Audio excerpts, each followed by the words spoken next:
हा जो सगळा सप्ताह चालू असतो, पहिल्यांदा परीक्षिताने ऐकला, त्याच्यानंतरचे 2 सप्ताहसुद्धा आपण बघितले, ज्यावेळेला भक्ती आणि तिची मरणासन्न मुलं ज्ञान आणि वैराग्य त्यांनी ऐकला. इतर नद्याही तिच्या सखींच्या रूपात तिथे उपस्थित होत्या. ऋषी मुनी तर होतेच, भक्त भाविक साधक तापसी संन्यासी तपश्चर्या करणारे सगळे या भागवत सप्ताहाला होते. सगळेजण श्रवण करत होते. पण मृत्यूच्या छायेत सगळेच जण होते, लक्षात ठेवा.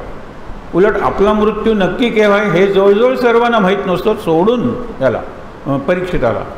7 दिवस शांतपणे आपण श्रवण करूया. पहिली पायरी जी परीक्षितांनी केली, त्याच्यानंतर जे श्रवण करतोय त्याचं चिंतन करूया. आणि चिंतन केल्यानंतर जो गोविंद दामोदर माधव किंवा राम कृष्ण हरी की श्रीराम श्रीकृष्ण किंवा ओम नमः शिवाय या मंत्रावर चिंतन करत स्मरण करूया. श्रवण चिंतन स्मरण या 3 गोष्टी या आठवड्यात परीक्षितांनी केल्या, आपणही करूया.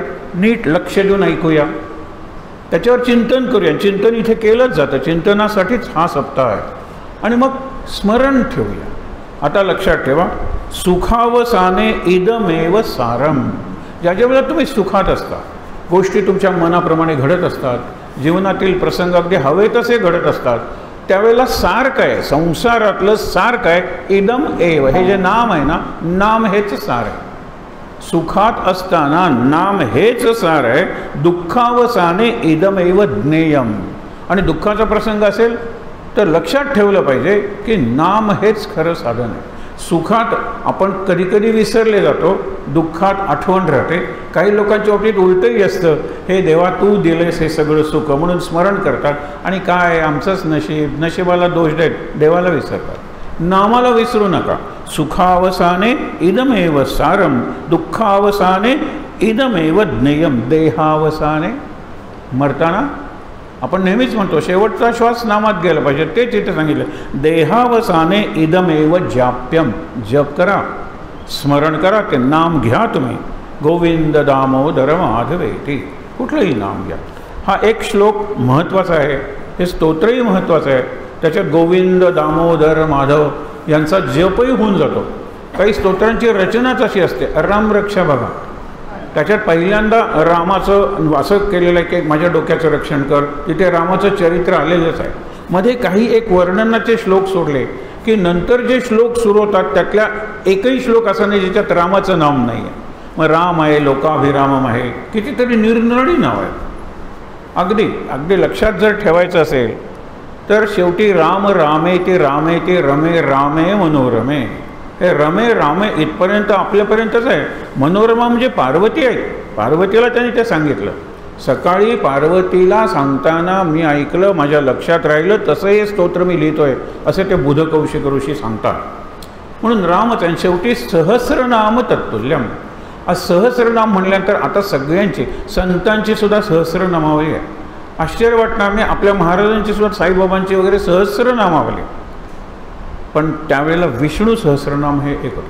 विष्णू सहस्रनाम विष्णूची, राम हा विष्णूचा अवतार आहे. म्हणजे रामाला पर्यायी राम हाच अर्थ असलेली अनेक नाम आहेत, पण त्यातलं सुद्धा एक राम हे नाम ते सहस्रनाम तत्तुल्यम. बाकीच्या सर्व नामांच्या तुल्यबळ आहे. म्हणजे एका पारड्यात राम हे घाला, दुसऱ्या पारड्यात सगळी नामं घाला, राम हे तुल्यबळ ठरेल किंवा श्रेष्ठच ठरेल.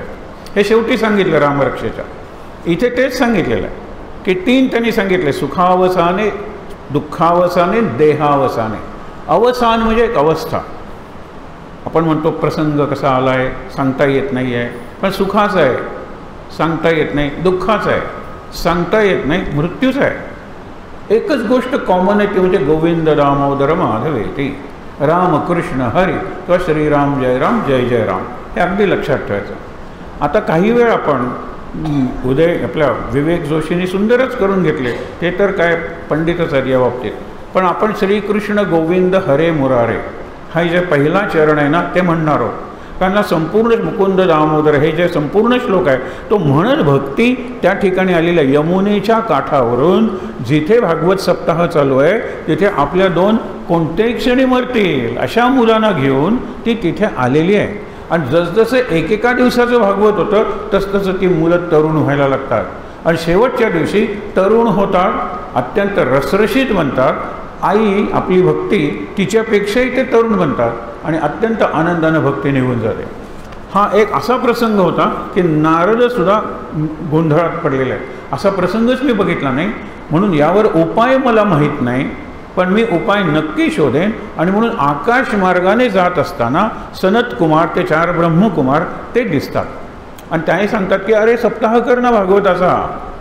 मग कोण करणार? आम्ही करतो, बाकी सगळी तयारी तू कर। आणि म्हणून तो सनत कुमारांनी सप्ताह केला। हा आता नंतर गोकर्णाचा सप्ताह, गोकर्णाने 2 सप्ताह केले, काल आपण बघितलं। पहिला सप्ताह केला आपल्या भावासाठी की जो पिशाच्य अवस्थेत अडकलेला होता। त्यांनी बांबू निवडला, बांबूला 7 गाठी होत्या, कारण 7 हे आहेत दिवस होते आपल्याला सप्ताह सांगितलं ना। एक असं करतात 7 हात काळं कापड आहे आणि एकेका दिवसाचं वाचन झालं की ते कापड पांढरं होत जातं आणि 7व्या दिवशी जेव्हा सप्ताह संपतो त्यावेळेला ते काळं कापड, ज्याला कल्मश म्हणतात, पाप म्हणतात, पापाचा रंग तम, तर संपूर्णपणे पाप नष्ट होतं आणि आपण आता पुण्याच्या मार्गाला लागलं पाहिजे, हे लक्षात घ्या। तो एक प्रतीक आहे, ते झाले। हा बांबूसुद्धा प्रतीक आहे, म्हणून जिथे मेघ रोवणं वगैरे आपण म्हणतो किंवा बांबूचे झाडं असलेल्या पार्श्वभूमीवर भागवत सांगितलं जातं, कारण बांबूला वंशवनातून, वंश आपल्या वंशाचा तो आहे, म्हणून बांबू कापू नयेत। आपण का बांबूचे मुळंसुद्धा खातो, लोणचंसुद्धा घालतो, त्याचं काय करत नाही आपण, पण पूर्वी सांगितलेलं आहे की बांबू कापू नका, घराला ते अत्यंत आवश्यक होतं, झोपडीला ते अत्यंत आवश्यक, आणि त्याला वंशवृक्ष म्हणलेलं आहे। माझा वंशच आहे, माझे जीवन गाण्यामध्ये आहे ना, कधीही चालवतो वंशवनातून, वंशवन म्हणजे माझे ती सगळे पूर्वज आहेत, आत्ता आहेत, आत्ता जिवंत असलेले माझ्या नंतरचे माझे पूर्वज आहेत, हे सगळं वंशवन आहे, बांबूचं वन आहे। म्हणजे त्या प्रतीकात हा बसलेला आहे कोण? आमचा धुंदुकारी।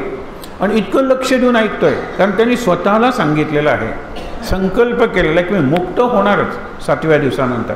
मग अशा वेळेला तो पहिल्या दिवशी ती गाठ फुटते आपण म्हणतो, याला खूप अर्थ आहे। आपल्यात अनेक गाठी आहेत, म्हणजे एक तर आतल्या शरीरातल्या ग्रंथी त्याला गाठीच म्हणतात, म्हणजे इथे लॅक्रिमल ग्लँड्स आहेत इंग्लिशमध्ये, तर तिथे असं आहे की जर मला भावना आनंदाची किंवा दुःखाची तर तिथून अश्रू यायला लागतात, ग्लँड्स आहेत त्या।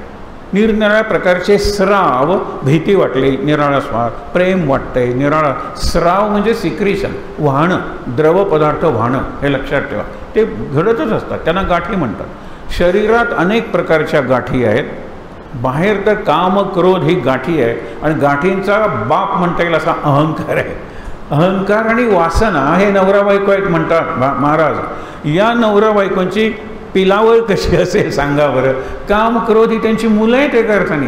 आपले मूळ कोण? अहंकार, आणि आई काय? वासना। अहंकार आणि वासना कधी न मरणारे, कधी न संपणारे, कधी तृप्त न होणारे, आणि त्यामुळे त्यांची जी पिलावळ आहे, त्यांची जी मुलं आहेत काम क्रोध वगैरे, ती सुद्धा तशीच आहे। महाराजांनी एकाला उदाहरण दिलं होतं, म्हणाला काय हो, राग जाता जात नाही।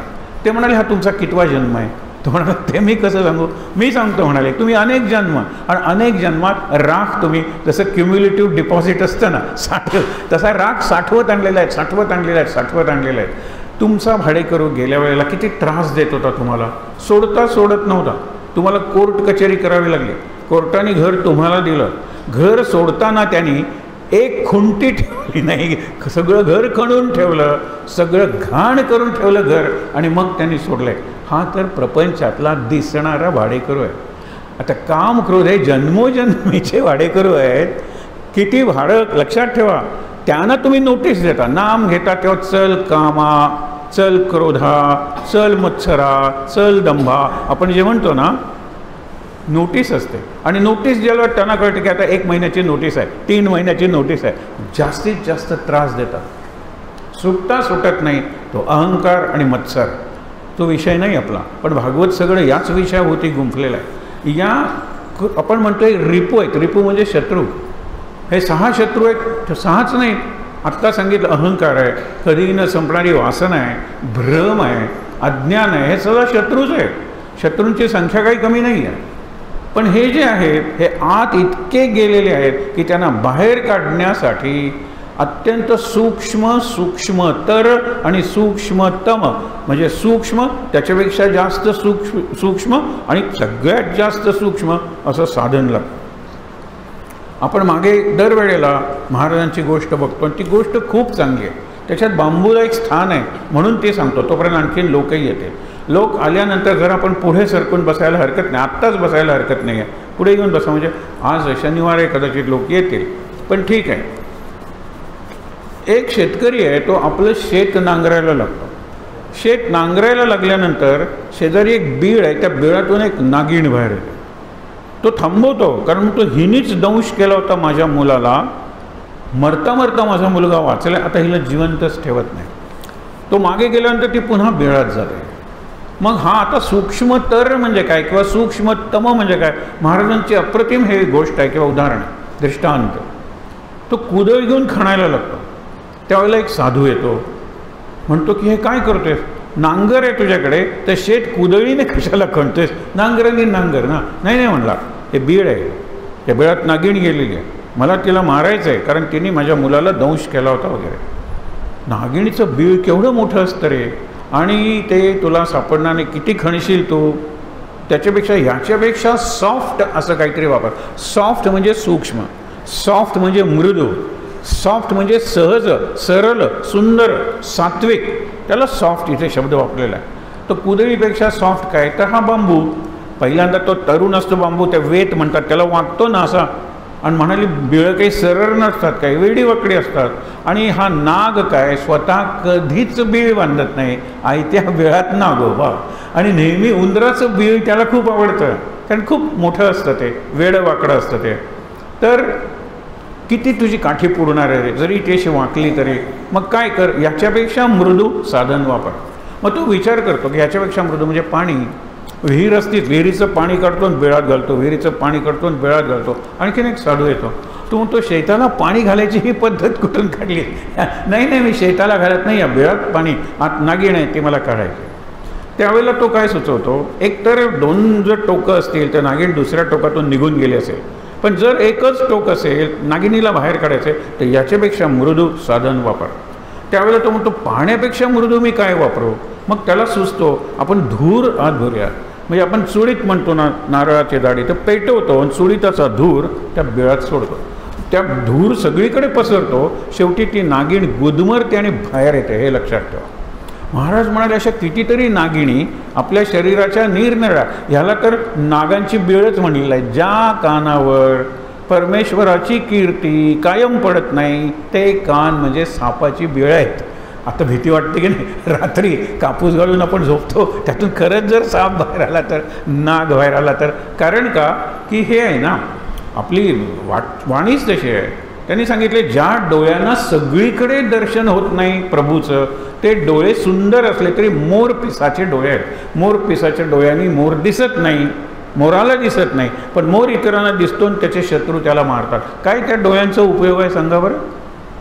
बरं, ज्या मस्तकात सतत तुमचे विचार चालूच नसतात, नाम चालू नसतं, तुमच्या देवाचं म्हणा, गुरूंचं म्हणा, ते मस्तक म्हणजे तुंबिनी फलं म्हणलेलं आहे. म्हणजे कडू भोपळा असतो ना, तो भोपळा त्याचं कमंडलू बनवतात. तो भोपळा इतका कडू असतो की काहीही केलं. तुकारामाच्या जीवनात प्रसंग आपल्याला माहीत आहे. सगळेजण आग्रह करतात, जरा आम्ही काशी यात्रेला निघालेलो आहे, वाटेत अनेक तीर्थक्षेत्र, तिथे आम्ही भेट देणार आहोत. तुकारामाने तिथे सांगितले इंद्रायणीच्या काठीचे धोंडे आहेत तेच तिकडे आहेत आणि इंद्रायणीचं पाणी आहे तेच गंगेत आहे, मी कशाला येऊ बघायला, मला आग्रह करू नका, मी येणार नाही आहे. त्यावेळेला ते म्हणतात काहीतरी तुमचा प्रतिनिधी म्हणून द्या.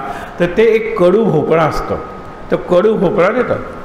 ह्याला फिरवून आणा, तुम्ही आंघोळ घालाल तिकडे, हां तुम्ही दर्शनाला उभं राहा आणि त्याला दर्शन घडवा, हे सगळं लक्षात ठेवा. त्याप्रमाणे करतात.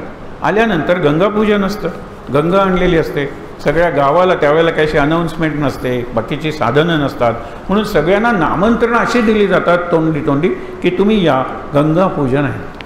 आणि त्यावेळेला तुकाराम म्हणतात की गंगापूजनात मी सुद्धा आहे, कारण माझा प्रतिनिधी गेलेला होता, मी सुंदर खीर तयार करतो, तुम्ही करू नका. खीर करतात, एवढं खोबरं घालतात त्याच्यात, सोय म्हणतो ते आपण, एवढा गूळ घालतात, तरीसुद्धा सगळेजण खीर तोंडात घेतल्यानंतर थू थू थू करत तुंकून टाकतात. ही कसली कडू खीर. त्या म्हणाले अरे इतक्या तीर्थक्षेत्रात हा नाला, इतक्या देवांचं यांनी दर्शन घेतलं, मी एवढा गुळ घातला तरीसुद्धा हा कडू तो कडूच राहिला. तुमच्यापैकी किती जण बदलले? हा प्रश्न प्रत्येकासाठी होता. तुकारामांनी या बाबतीत शिकवण दिली. ते इथे काय झालं, ते नागिण बाहेर आली. इथे गोष्ट संपते.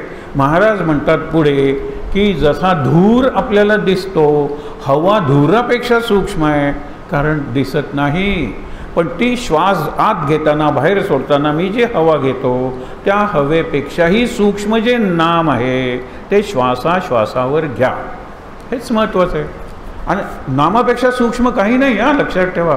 म्हणजे परमेश्वर तुम्हाला वाटत असेल, सद्गुरू वाटत असेल, त्याच्यापेक्षा नाम सूक्ष्म आहे. नामाच्या पलीकडे काही नाही, नामापेक्षा सूक्ष्म काही नाही, नामापेक्षा दिव्य काही नाही. कुठलेही शब्द वापरा, नाम हे सगळ्यात पहिलं आहे तिकडून बघितलं तर, आणि माझ्याकडून बघितलं तर सगळ्यात शेवटचं आहे. It is the first and the last नाम. हे लक्षात घ्या. हे कळलं की मग मगाशी सुखावसाने, देहावसाने, दुःखावसाने ते कळेल. सतत नाम घेतलं पाहिजे. आपण जे मगाशी म्हणलो होतं की थोडे भजन मी सांगतो, माझ्यानंतर म्हणा. एक चरण आपण म्हणूया, माझ्यानंतर म्हणायचे. श्रीकृष्ण गोविंद हरे मुरारे,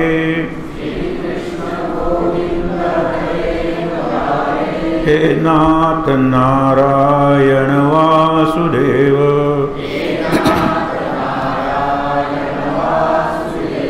श्री कृष्ण गोविंद हरे मुरारे,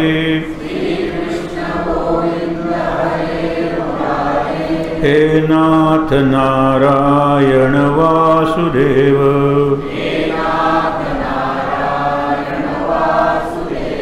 श्री कृष्ण गोविंद हरे मुरारे, हे नाथ नारायण वासुदेव,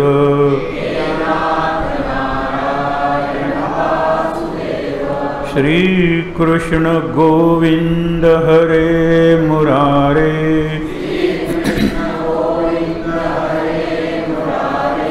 हे नाथ नारायण वासुदेव,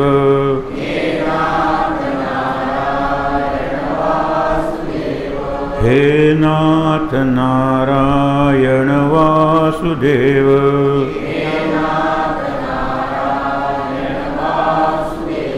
हे नाथ नारायण वासुदेव,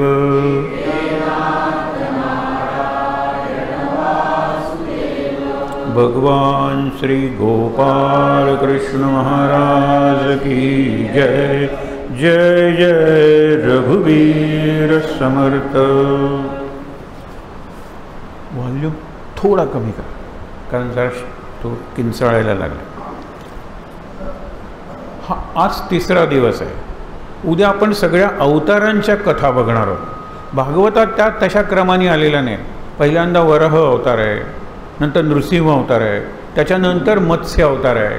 आपण एक विचार डोळ्यासमोर ठेवून त्या 10 अवतारावर चिंतन करणार आहोत. म्हणून उद्या 10 अवतारांचा विषय असेल. त्याच्यानंतरचे 2 दिवस कृष्ण चरित्र असेल. कारण कृष्णाचं चरित्राचे 2 भाग, एक म्हणजे गोकुळातला आणि दुसरा म्हणजे मथुरा, द्वारका आणि सगळ्यात महत्त्वाचं कुरुक्षेत्र. ते जे आहे असे 2 दिवस आपण कृष्ण बघणार आहोत आणि शेवटच्या दिवशी समारोप करणार आहोत. हे सगळं सांगायचं कारण एकंदर कसा आपण पुढे जाणार आहोत. काल आपण बघितल्या त्या 3 स्त्रिया की ज्या खरंच परम भागवत आहेत. महाभारतातली द्रौपदी आणि याच्यातली द्रौपदी भागवतातली अक्षरशः उत्तर ध्रुव एवढा फरक आहे ना. तशा दोघींच्या द्रौपदी एकच आहे किंवा तिचे 5 पती तेच आहेत. तिचे 5 पुत्र मारले जातात आणि ज्याने मारले तो तिच्या पायावर आणून आपटला जातो. अशा वेळेला महाभारतातली द्रौपदीने काय शिक्षा दिली असतो, तुकडे तुकडे करा. पण भागवतातली निराळी आहे. आपण भागवताचं चिंतन करतोय. मी परिपक्व व्हायला पाहिजे. मॅच्युअर हा शब्द आपल्याला माहीत आहे. प्रत्येक श्रवणाबरोबर, प्रत्येक नामाबरोबर, प्रत्येक श्वासाबरोबर मी म्हाताराच होणार आहे का? श्वासाबरोबर म्हातारा होतो, ही फॅक्ट ऑफ लाईफ आहे, घडतंच. पण त्याबरोबर परिपक्व होणार आहे का, हा प्रश्न ज्याचा त्यांनी स्वतःला विचारायचा. आता द्रौपदी परिपक्व झाली किंवा आपण 3 बिंदू घेतले होते. संध्याकाळी 6 सूर्यास्त, 18वा दिवस, युद्ध संपलं, पांडवांनी जिंकलं. सगळ्या 3ही राण्यांना वाटलं की आपण आता जिंकलं, खरंच जिंकलं. कारण तिघांचे अभिमन्यू गेला होता, पण अभिमन्यू गेला होता, वीर मरण त्याला आलं. भीमाचा मुलगा घटोत्कचही गेला होता. म्हणजे पांडवांकडचे हे 2च असे होते वीर. इतर वीर गेले, पण हे नातेवाईक असे. भीमाचा मुलगा. आणि तुम्हाला गंमत वाटत असेल की ज्यावेळेला घटोत्कच गेला त्यावेळेला कृष्ण नाचायला लागला. त्यावेळेला बाजूला घेऊन युधिष्ठिर विचारतो, अरे तो भीमाचा मुलगा होता, तो आपला मुलगा होता, तो मेला तर तू नाचतोस कशाला? त्यांनी सांगितलं मी गात नाही म्हणून नाचतोय. का?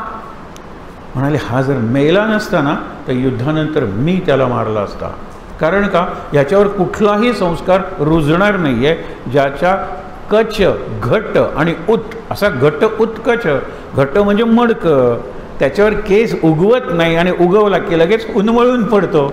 म्हणजे ज्याच्या डोक्यावर केस सुद्धा उगवत नाही, म्हणजे रुजत नाही, त्याला कोणतेच संस्कार रुजवणार आहेत? आज हा एवढा अनर्थ माजवून गेला कौरवांच्या सेनेत, इतका की शेवटी कर्णाला अर्जुनासाठी राखून ठेवलेली शक्ती वापरावी लागली, जी इंद्राने त्याला दिलेली.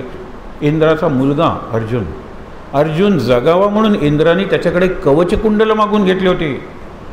कवचकुंडलं काढून देताना एवढा, कारण त्या शरीराचा भाग होता. पण जोपर्यंत ती कवचकुंडलं आहेत, कुणी दिलेली?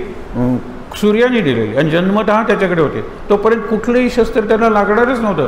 कर्ण हा अवध्य होता, अमर होता, त्याला मारताच येणार नव्हतं. लक्षात घ्या.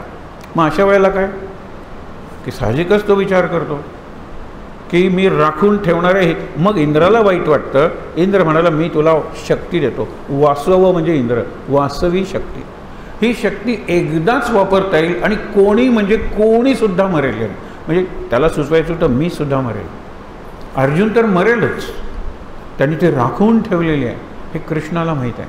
ती एक शक्ती जोपर्यंत कर्णाकडे आहे तोपर्यंत कर्णाचा विजय निश्चित आहे. हा पंखा बंद करा. कर्णाचा विजय निश्चित आहे, लक्षात ठेवा. ती शक्ती वापरली गेली पाहिजे. त्यासाठी त्यांनी घटोत्कच. आता पुढचा संवाद एक सहज सांगतो तुम्हाला. भागवतातून काय शिकायचे? ही कथा 80च्या 80 भागवतात येत नाही, पण ज्याचे शिक्षक बोध जो आहे ना तो भागवतातला बोध आहे. तर गंमत बघा, रात्री युद्ध करायचं नाही. सूर्यास्ताच्या वेळेला जो शंख वाजवायचा, पुढच्या सूर्योदयाला ते करायचा. रात्री ते एकमेकाच्या शिबिरात जायचे, त्याला धर्मयुद्ध म्हणायचे. आणि अरे जखम झाली का रे तुला? म्हणजे इथे झाली ना, उद्या मी इथे मारी ना, म्हणजे संपेल असं त्यांचे समाचाराला जायचे ना, खबरीला एकमेकाच्या. शत्रुत्व नव्हतं इथे. सूर्योदयापासून सूर्यास्तापर्यंत आपण शत्रू, सूर्यास्तानंतर आपण शत्रू नाही, आपण नातेवाईक एकमेकाचे संबंधी. असं सगळं चाललं होतं. रात्री शंख वाजवतो. का वाजला? पूजा वगैरे करायला काही रणांगणावर काही शंख वाजवणार नाही आहेत. हे युद्धाचं आव्हान आहे म्हटल्यानंतर रात्री कोण वाजवतोय? तर कृष्ण वाजवत होता. लोक म्हणतात की हे कसला, ज्यांनी स्वतःच्या जीवनात कधी धर्म पाळला नाही स्वतःच्या, ते असे प्रश्न विचारतात. कृष्णासमोर ध्येय नक्की होतं. Everything is fair in love and war म्हणतात. ही ढाल कृष्णाला लागत नाही. कृष्णाने सगळं नियमाप्रमाणेच केलेलं आहे. वरवर नियम तुम्ही म्हणता. मला जर घटोत्कचाचा उपयोग करून घेऊन ती जी शक्ती आहे जी अर्जुनासाठी राखून ठेवलेली आहे, हे जर बाहेर काढायचे, ती शक्ती वापरली गेली पाहिजे. ती फक्त घटोत्कचावर वापरली जाणार आहे, हे कृष्णाला माहीत होतं. आणि कृष्ण तेच म्हणतो की ती त्यावेळेला दुर्योधन म्हणतो, अरे घटोत्कचाकडून जगलो तर तू लढणार ना अर्जुनाशी, वापर ती शक्ती. पुढचं पुढे बघून घेऊ. आणि ती शक्ती वापरतो, घटोत्कच मरतो. आणि म्हणून कृष्ण म्हणाला मी नाचलो. घटोत्कच मेला म्हणून मी नाचलो नाही. तो मेला नसता तर मी त्याला मारलं असतं, कारण नंतर तो आतंकवादी झाला असता, त्याच्यावर कुठलाही संस्कार नव्हता. हे असं कसं? आता त्यांनी जो प्रश्न विचारला तो लक्षात घ्या. त्यांनी सांगितलं भीमा, तुझ्या त्या पत्नीचा हा एकमेव मुलगा तुझ्यापासून झालेला, हिडिंबा, भीम आणि घटोत्कच. तू त्याच्याकडे किती वेळ जात होतास? तू सुसंस्कृत आहेस, तू पांडवांचा आहेस, तू कृष्णाचा आहेस, तुझ्यावर संस्कार झालेले. कितीदा त्याच्याकडे? नाही, क्वचित गेलो. ठीक आहे, तो कितीदा तुमच्याकडे आला? आत्ताच तू आणलास त्यावेळेला. उल्लेख नाही आहे घटोत्कच आल्याचा. मग त्याच्यावर संस्कार हिडिंबेचे झाले.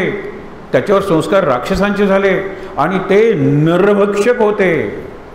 आज मी त्याला आणला, भीमाचा पुत्र म्हणून तो आला, वडिलांचं काहीतरी चांगलं आपल्याकडून व्हावं म्हणून शेवटपर्यंत लढला आणि तो मरतच नव्हता. त्याचं जे वर्णन आहे ना, अलीकडचे जे रोबो आहे ना, ते रोबोसारखं यंत्र आणलेलं आहे आणि त्याच्यावर कशाचाच प्रभाव पडत नाही आहे, असे तो घटोत्कच आहे.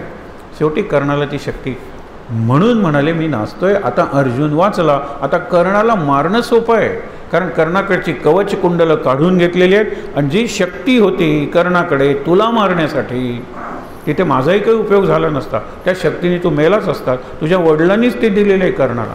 ती शक्ती आधी मी वापरून टाकली. आता अर्जुन अवध्य आहे, कर्ण वध्य आहे. कर्ण मारला जाईल, अर्जुन मारला जाणार नाही, अर्जुन जिंकेल, म्हणून मी सेलिब्रेट करतोय. साध्या साध्या गोष्टी आहेत, पण त्याच्यात संस्कारांचं शिक्षण काय, तर हा संस्कार आहे की चांगल्या संगतीत राहिला तरच चांगले संस्कार घडण्याची हे असते. म्हणून आपल्या घरात बघा ना, आपल्या घरात जिथे उपासना चालते, जिथे नामस्मरण चालतं, जिथे नित्य सत्संग चालतो, त्या घरातली मुलं वाया नाही जात, व्यसनी नाही बनत. एखादा बनला तर तो अपवाद नियमाला असतोच. आणि माणसाच्या बाबतीत नियम सांगता येत नाही. लक्षात ठेवा की बऱ्याच प्रसंगी सत्संगी प्रपंचातली किंवा कुटुंबातली मुलं वाया जात नाही. आता बऱ्याच प्रसंगी असं म्हणावं लागतं, कारण तुम्ही लगेच एक उदाहरण फेकणार तोंडावर, अरे लाखो कुटुंब आहेत, त्यातलं एखादं उदाहरण. ते घडतंच, मानव स्वभाव आहे तो. पुढे काल हे द्रौपदीचं बघितलं. द्रौपदी म्हणते याला सोडून द्या, याला सोडून द्या. कृष्णाला क्षणभर वाटतं की हिच्या डोक्यावर परिणाम झालेला आहे, कारण हिचे 5ही मुलं मारली गेली म्हणून. अशा वेळेला संध्याकाळी 6 युद्ध संपलं, ही जिंकली. रात्री 12 तिची 5ही मुलं मारली गेली, ही निपुत्रिका झाली. सकाळी 6ला ज्या वेळेला आणलं त्या अश्वत्थाम्याला धरून, त्यावेळेला मुच्छताम एष, याला सोडा, याला सोडा. का सोडायचं म्हटल्यानंतर मा रोदित अस्य जननी, याची आई रडू नये जशी मी रडते. माझी 5ही मुलं मेली म्हणून मी रडते, कारण मी निपुत्रिका झाले. एका अर्थाने मला एकही मूल उरलं नाही. ज्याला पुत्र शोकाचं दुःख आहे ते मातेलाच कळतं. त्याच्या मातेचा तो एकमेव मुलगा आहे, त्याला जर आपण मारलं तर मला दुःख होते, ते त्याच्या आईला होऊ नये. ही क्षमाशील द्रौपदी ही भागवतातली आहे आणि काही तासापूर्वीची आहे. युद्ध संपेपर्यंत ती सतत मोकळे केस दाखवत होती भीमाला आणि कृष्णाला. मोकळे केस, 5 पती जिवंत असून मी एखाद्या विधवेसारखे केस सोडलेले आहेत. लक्षात ठेवा, जिंकलं पाहिजे युद्ध. भीमा, तू त्याची मांडी फोडली पाहिजे, दुःशासनाची छाती फोडून ओंजळीतून रक्त आणलं पाहिजे, आणि माझे केस वळवले पाहिजे. 13 वर्षी मी माझे केस वळवलेले नाही आहेत. अशी सूडाची ज्वाला, सतत सूडाचा तो अग्नी धगधगता ठेवलेला. केव्हा? संध्याकाळी 6 वाजेपर्यंत. संध्याकाळी 6 वाजता जिंकलं, आनंदात. रात्री 12ला सगळी मुलं मेली, अत्यंत दुःखात. आनंदात वर होती, आता दुःखात अगदी खाली गेली, पण मॅचवर झाली. तिला कळलं आईचं दुःख काय. अशा वेळेला ती सांगते की ह्याला सोडून द्या. आणि पुढे आणखीन एक वाक्य म्हणते की हा तुमच्या गुरुपत्नीचा मुलगा आहे. गुरुपत्नी म्हणजे माता. एका अर्थाने हा तुमचा भाऊ आहे, द्रोणाचार्यांचा मुलगा आहे. तेव्हा त्याची हत्या तर महापाप आहे, पण मी सोडून देते, कारण मला आत्ता जो पुत्र शोक होतोय तो त्याच्या आईला होऊ नये. हे मी परत परत सांगतोय, कारण हे शिकायचं आहे भागवतातून. महाभारताची दृष्टी अशी नाही आहे. महाभारतात शिशुपालाचा वध, इकडे शिशुपालाचा उद्धार. जरासंधाचा वध म्हणजे हत्या, जरासंधाला ठार मारला, इकडे उद्धार केला. पूतनेचा उद्धार केलेला आहे, तर इकडे पूतना वध. महाभारताची भाषाच निराळी आहे. महाभारताची भाषा इतिहासाची आहे, भागवताची भाषा अध्यात्माची आहे, संस्कारांची आहे. सुसंस्कृत मानव बनवण्यासाठी भागवत जेवढं उपयोगी पडेल तेवढं महाभारत उपयोगी पडणार नाही. महाभारत इतिहास आहे, एका समाजाचा इतिहास आहे, आणि इकडे प्रत्येक व्यक्तीसाठी भागवत आहे. हा फरक लक्षात घ्या. पुढे जाऊया आपण. नंतर आपण कुंतीचं बघितलं. कुंती लहानपणापासून संकटात आहे.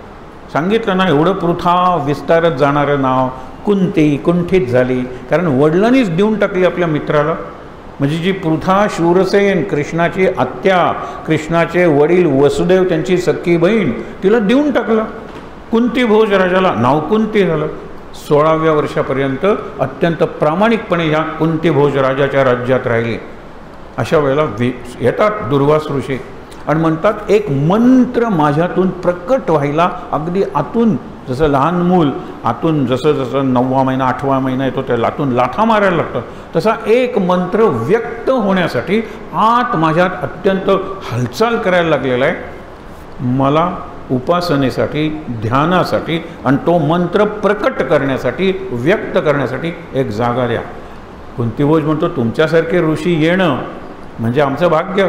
कुठलीही जागा वापरा. आणि एक अशी व्यक्ती माझ्या सेवेत जोपर्यंत तो मंत्र प्रकट होत नाही तोपर्यंत रात्रंदिवस पाहिजे. कोणी तयार होत नाही. दुर्वासांची सेवा कोण करणार आहे? रागवले तर जाळून टाकते. दुर्वास शापांसाठीच प्रसिद्ध आहेत. ते 3 दत्त आहेत. आपण म्हणतो ना ब्रह्मा विष्णू महेश, तर ब्रह्मदेवाचा चंद्र आहे तो आकाशात गेला, विष्णूचा दत्त आहे तो आईकडे राहिला, आणि शंकराचा जो हा आहे दुर्वास तो सतत तपश्चर्या करत फिरत असतो आणि त्याला वाईट दिसलं की तिथे शाप देत होतो. म्हणून ज्यांचा वास दूर असलेला बरा, गमतीनं सांगतोय, असे दुर्वास कोणीच तयार होत नाही. राजा स्वतः तयार होत नाही. त्यावेळेला कोणती वय वर्ष 16 म्हणते, हे वय लक्षात ठेवा मुद्दाम. ती कुमारी होती. ड्युरिंग हर टीन्स मी करते सेवा. आपल्या राज्याच्या इभ्रतीचा प्रश्न आहे ना, अब्रूचा, मी करते सेवा.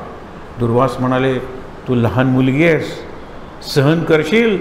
ती म्हणाली काहीही सहन करेल, माझ्या पित्यासाठी, माझ्या राज्यासाठी. तो पिताही तिचा नव्हता, ते राज्यही तिचं नव्हतं, पण दत्तक गेल्यानंतर सगळंच होतं ना. केली सेवा.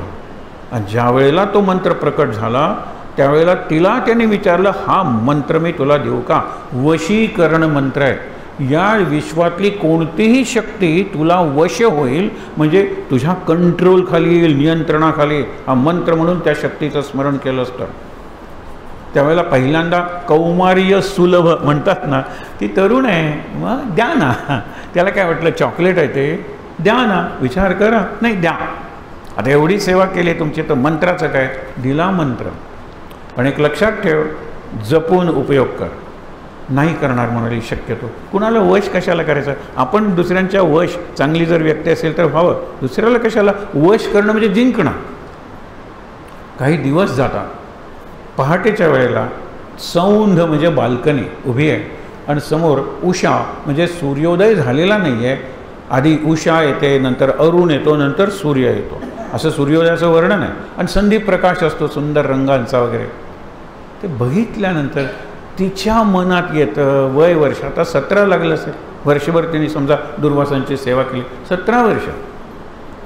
तिला वाटणार नाही का बहुया की मंत्र आपल्याला होतोय का प्रकाशित? तिने सांगितलं हे सूर्यदेवा प्रकट हो.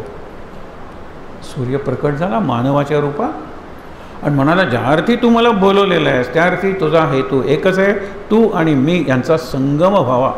ती म्हणाली नाही नाही तू जा परत. असं काय? मी आपला एक प्रयोग करत होते. नाही म्हणाला, हा मंत्रच असा आहे. मग त्या दोघांचा एकांत होतो, त्यातून कर्ण जन्मतो. आणि कर्ण हिचं लग्न कुठे झालं अजून? लग्नापूर्वी कर्ण जन्मतो, म्हणून विश्वासातल्या सखींकडून काही दिवस ठेवते आणि नंतर त्याला सोडते.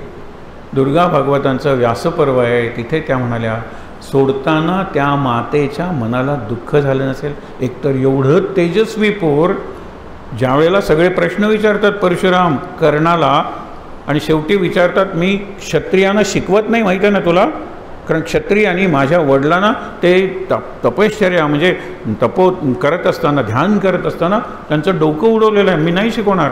तो म्हणतो मी क्षत्रिय नाही आहे.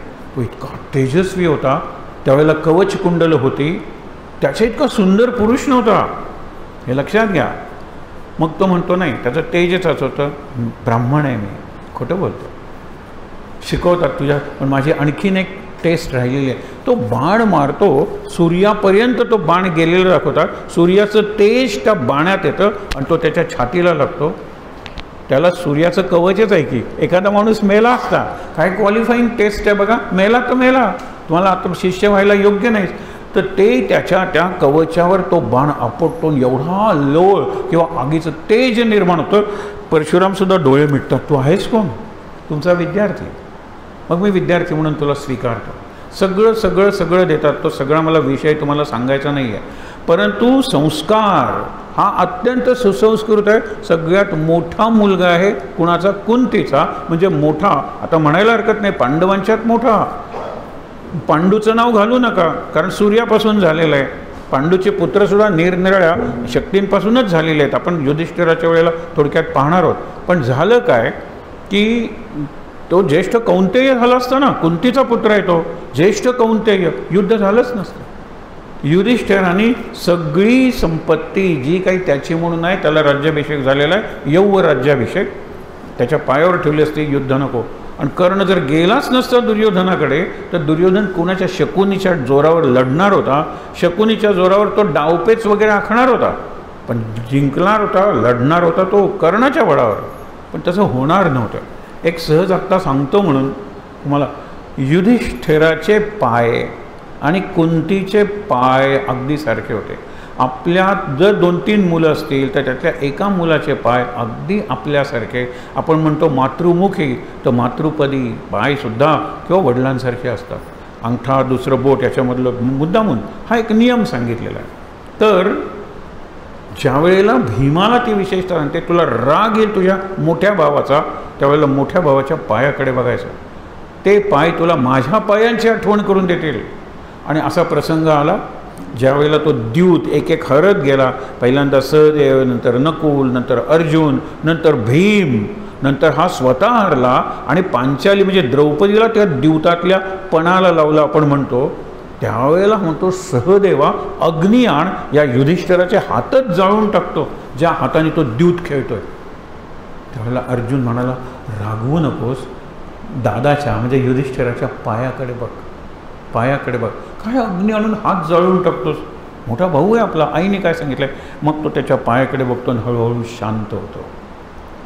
आता पुढची गोष्ट, ज्या वेळेला युद्ध संपल्यानंतर कुंती सांगते युधिष्ठिराला की सगळ्यांना त्यांचे कोण द्यायचे असतील ते, कारण प्रेतसुद्धा ओळखता आलेली नाही आहेत कौरवांची, सगळी खाल्लेली आहेत लांडग्यांनी वगैरे, अशी सगळी सांगितलं होतं कृष्णाने असं घडेल म्हणून, त्यांचा करू. पण त्यांच्या बाजूचा जो कर्ण आहे त्याचा अग्निसंस्कार तू कर. मग कर्ण म्हणजे अर्जुनाच्या द्वेषाने जळत होता, त्याचा अग्निसंस्कार मला का करायला सांगतेस? कारण तो तुझा मोठा भाऊ होता. त्यावेळेला आकाशातून वीज कोसळल्यासारखं होतं. काय हे आत्ता सांगतेस? म्हणून स्त्री जातीला मी शाप देतो, हे महाभारतातलं आहे, की त्यांच्या तोंडात तीळ भिजणार नाही.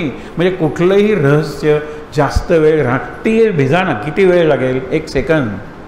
तितकं सुद्धा रहस्य ते पोटात ठेवू शकणार नाही. तू केवढं रहस्य आणि किती वेळ? आमच्या अधिकर्ण जन्मलेला आहे आणि आता आमचं एवढं आयुष्य झालं, एवढं युद्ध झालं, युद्धात सुद्धा सांगितलं असतंच तरी त्यांनी कर्णाला सांगितलं होतं, पण यांना नाही सांगितलं.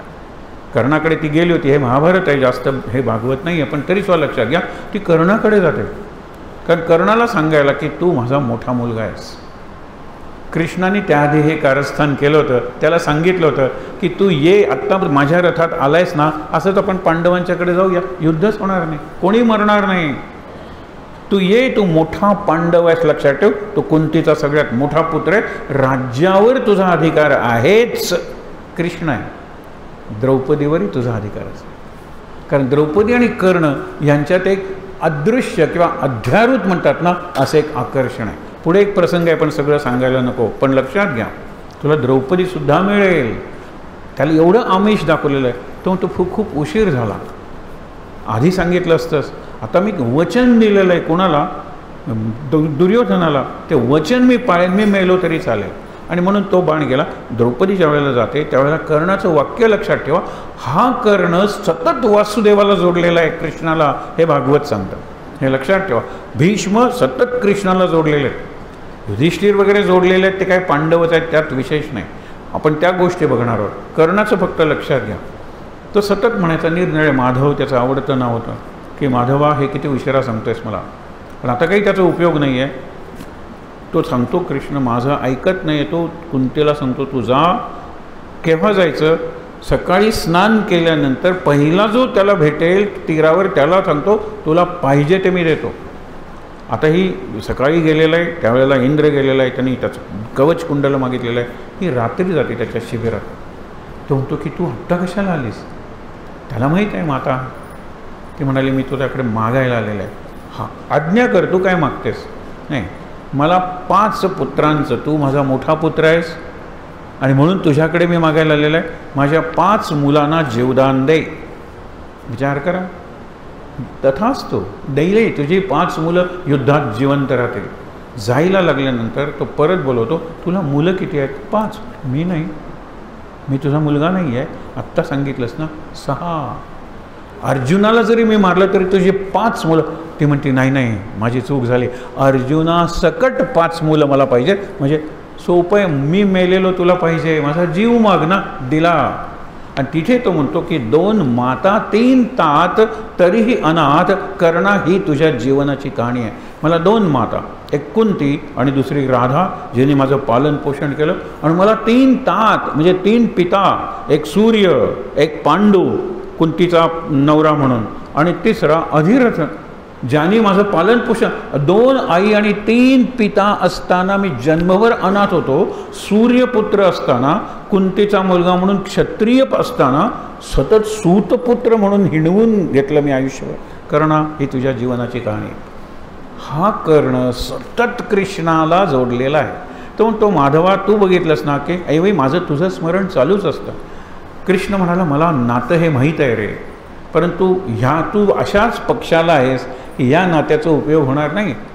तुला मारण्यासाठी मला काहीतरी योजना करावी लागणार आहे. ती जर तुला केलेली नको असेल तर तू आमच्या बाजूला ये. जाऊ दे. भीष्म बघूया. आणखीन एक तिसरी बघितली होती, किती परिपक्व आहे उत्तरा. या 2 स्त्रिया म्हणजे एक कुंती, कुंतीची सून द्रौपदी, द्रौपदीची उत्तरा, सुभद्रेची उत्तरा. पण द्रौपदी आणि सुभद्रा दोन्ही अर्जुनाच्या पत्नी होत्या, लक्षात घ्या.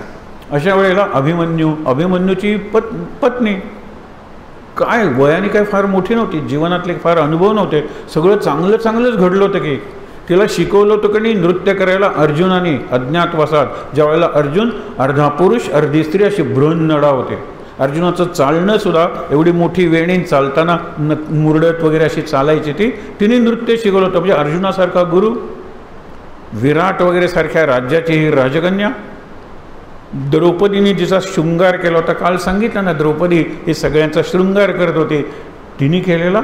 आणि शेवटी तेजस्वी अभिमन्यूची, अभिमन्यू हा कृष्णाचा अत्यंत लाडका भाचा, त्याची पत्नी. काय तिचं भाग्य आहे लक्षात ठेवा.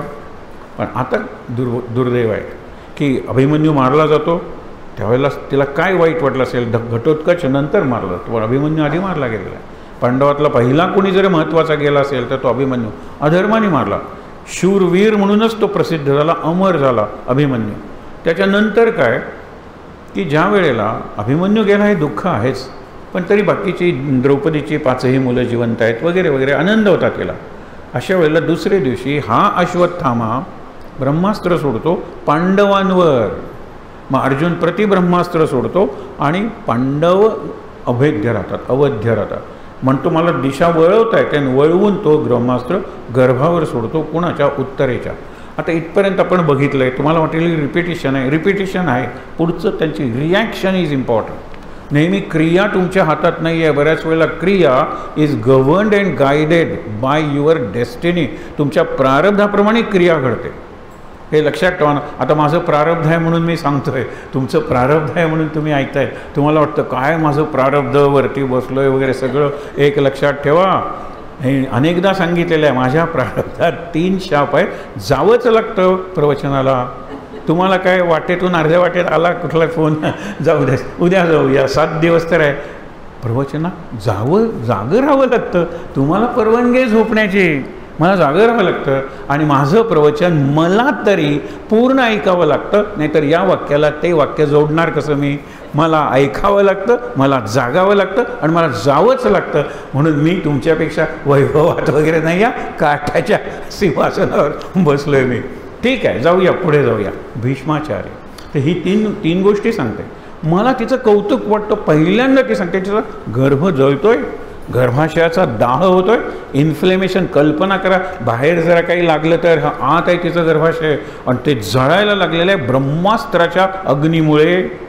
अशा वेळी सांगते कृष्णा ब्रह्मास्त्राचा मान राख. हे सुचलं कसं तिला? ती म्हणत नाही ब्रह्मास्त्र नष्ट कर. आपण म्हणलो असतं कृष्णा हे ब्रह्मास्त्र नष्ट कर. कृष्णाला काय अवघड होतं, सुदर्शन चक्र सोडलं, ब्रह्मास्त्र गेलं. तर तिने सांगितलं ब्रह्मास्त्राचा मान राख. आज जर हे ब्रह्मास्त्र तू न्यूट्रलाइज, तू नष्ट केलंस तर ब्रह्मास्त्रावरचा लोकांचा विश्वास उडेल. ब्रह्मास्त्र हे जर आमच्या पतींच्या ह्याच्यात असलेलं एक महत्त्वाचं शेवटचं अस्त्र आहे, त्याचा मान राखतो पहिल्यांदा. त्याच्यानंतर दुसरं, माझ्या प्रारब्धाचे भोग मला भोगू दे, त्याच्यासाठी शक्ती दे, शक्ती दे, हा दाह सहन करण्याची शक्ती दे.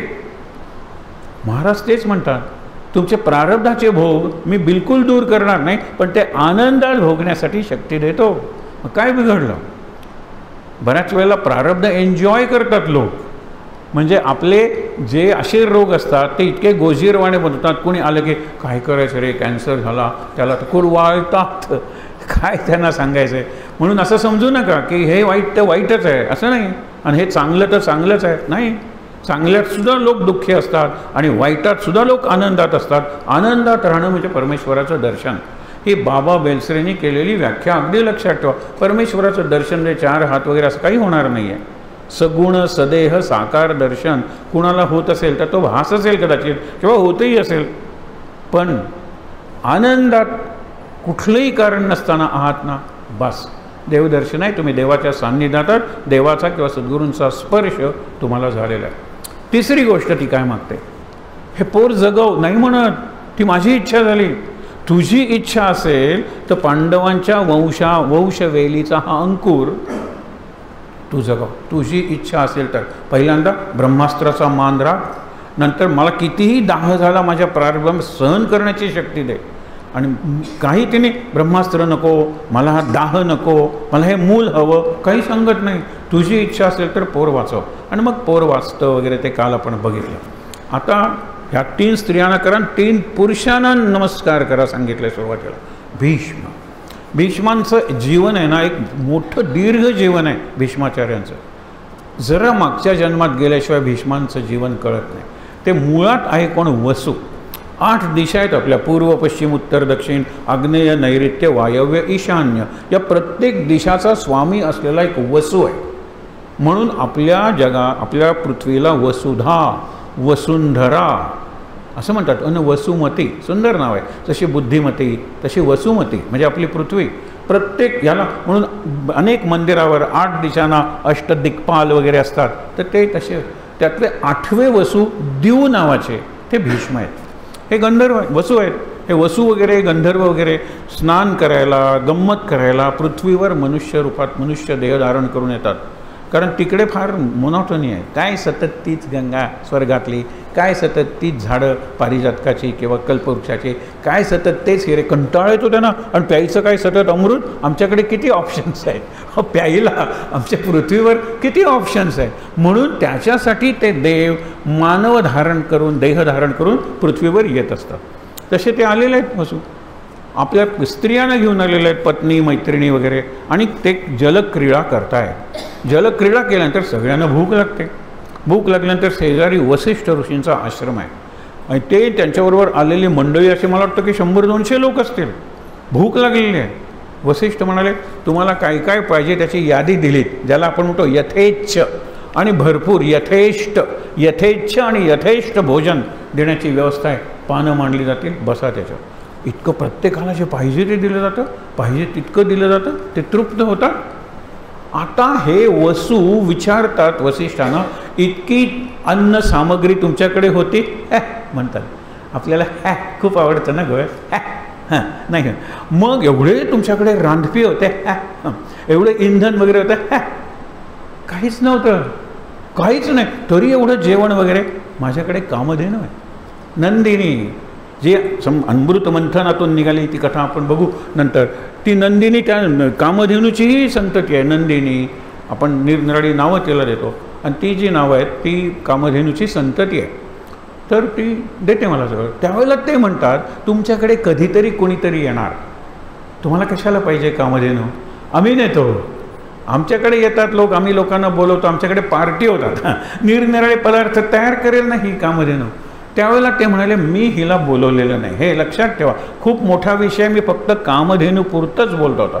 ज्यांच्या कामना पूर्णपणे तृप्त आणि शांत झालेले आहेत, जे तृप्त काम, आप्त काम एकही इच्छाच उरलेली नाही, त्यांच्या दारात येऊन उभी राहते.